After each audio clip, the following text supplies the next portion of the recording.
I practice Reiki. Reiki is basically working with energy and using your hands. It doesn't involve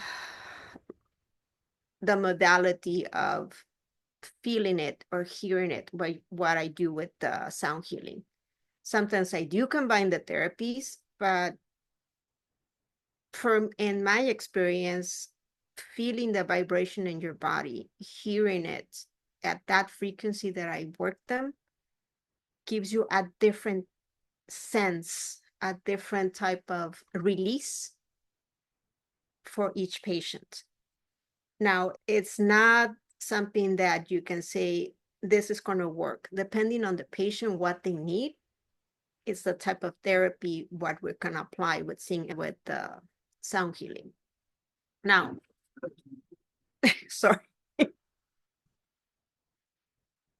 As you realize, there's two types of singing bowls. The crystals that are white, it has a particular sound when you play them. It's more, I would say, more clear, more light.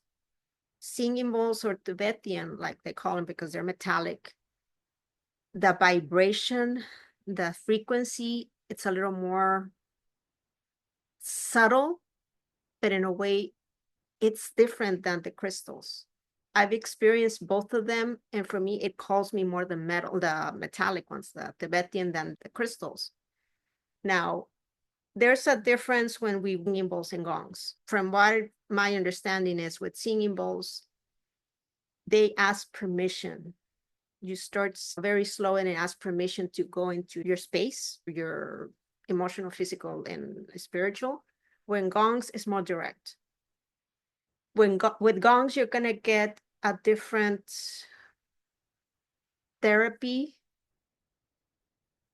It kind of way with gongs, it doesn't ask you that permission, but it goes to all your levels and releases it.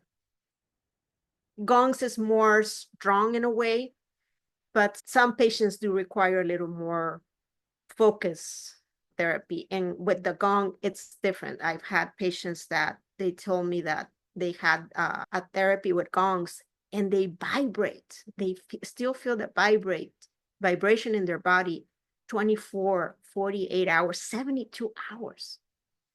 And they liked how it feels, and it's more stronger than the singing bowls, but we don't have all the same sensitivity. But for a fact, there is some patients that don't do the therapy of the singing bowls. I want the gong. They request it because how they feel the vibration so strong, and say it feels better for them. And that sensitivity, sometimes we have it in patients. And that's something that I can customize it. We can start with singing bowls and then incorporate the gongs, and the therapy feels more complete for them. Versus some people that don't want to have the gongs because they feel it's so strong for them, they can't manage it. So it depends on what the patient needs, but it's a therapy that, believe me, I've tried it on myself. It's something that it releases, it balances you in a way that for other therapies that I tried, I haven't found.